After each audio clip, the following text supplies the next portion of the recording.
Now, preparing yourself for the next Texas grid failure is not necessarily very difficult, and it doesn't have to be expensive.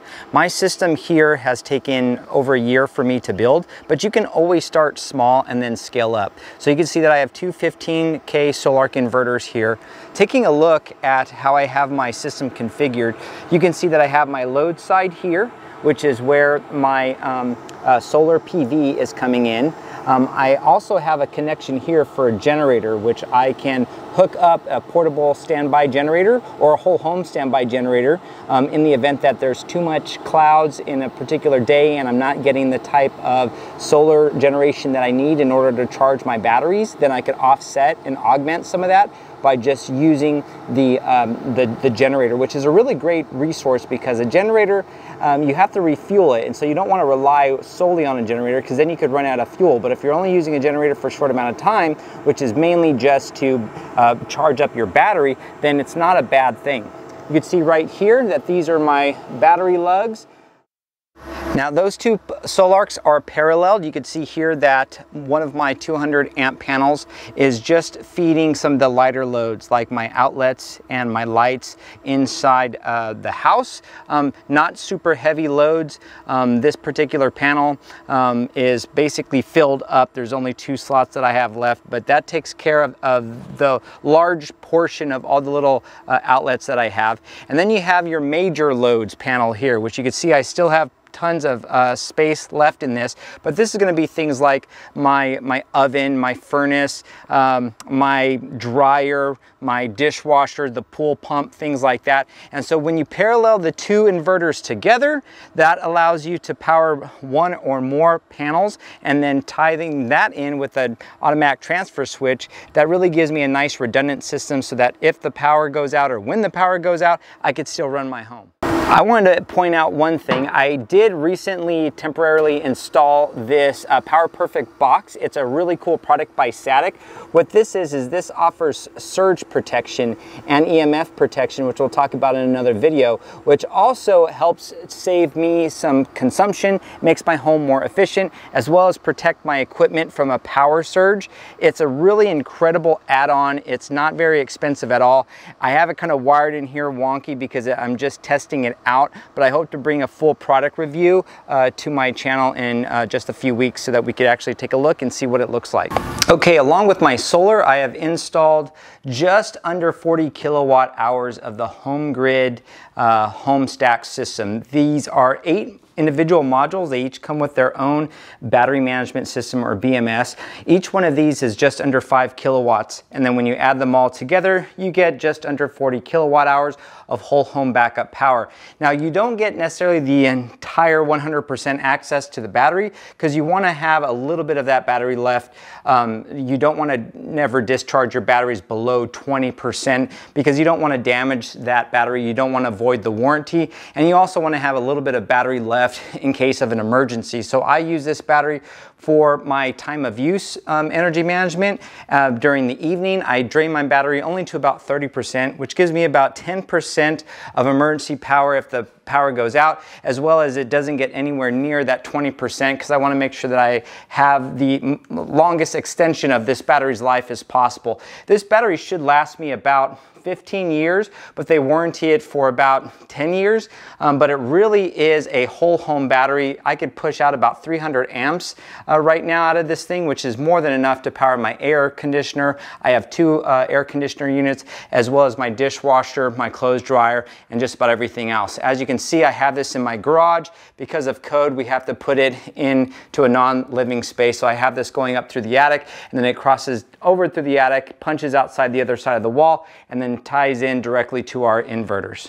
Now, along with batteries, I'm a big fan of generators. So I have here a couple of dual fuel, because I'm a big fan of propane, small generators here. I also have this nice little connector right here so that I could actually tie 2 or more of these units together, which gives me double the capacity or triple the capacity depending upon how many I want to tie together. But this is a really great opportunity to provide some redundancy to your backup power options, as well as give you an option to recharge your batteries in the event that we have a really strong series of overcast days where I'm not able to power up my battery or completely recharge my battery, I could just plug into one of these generators and that will top off my battery for me, and then I'm back and I'm good to go.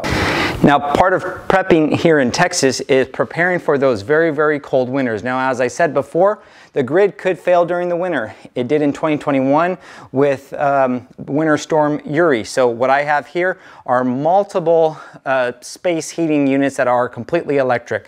So what we could do is during a really cold day, or if there's a significant power outage and I'm not able to provide enough power to run my furnace, then I could just grab one or two of these, connect it to a generator or connect it to my battery, and then I can have space heated concentrated heat in just the area where me and my family are, and it's just another way of keeping your family warm, protecting your family. They're super cheap to buy and they're very cheap to operate. Just make sure that you have enough of them to keep everyone warm during the winter. Now, here's one of the things that my wife hates. I have more extension cords than any human being should be allowed to have. I also have a bunch of different types of plugs. I have plugs for RVs. I have plugs for 120 volt, 240 volt. I have extension cords, all different types of sizes and gauges and lengths, because even if I did need to string or daisy chain a bunch of different power options together, I have the option to. I know that during a main power outage, I may want to look at running a few generators instead of pulling more off my battery. So I want to be able to have as many options as possible when it comes to powering my home, my devices, and just about anything else. All right, now let's talk about fuel sources. Access to fuel is a very, very tricky thing during a big power outage or during mass crisis. So we're on propane out here, and I love being on propane. But one of the things I did is I made sure to get the much larger propane tank. So instead of a 250 gallon, we went with the 500 gallon. I also purchased one of these hoses, which allows me to tap in directly to my propane tank, and then it allows me to refill any of my smaller propane bottles. So in the event that we need to cook some food and I run out of propane with my small bottle, or if I need to create some kind of a heat source or have access to that gas to run a generator, then all I can do is I can connect this hose right here. It will pull out the propane directly from my large unit here and transport it into a very small bottle, like a 3 gallon or a 5 gallon bottle. And that allows me to have constant access to a much larger fuel source without having to go through and actually run the appliances that are going to tap directly into my propane line. Now, you cannot talk about prepping unless you're talking about food storage. So we have emergency water here.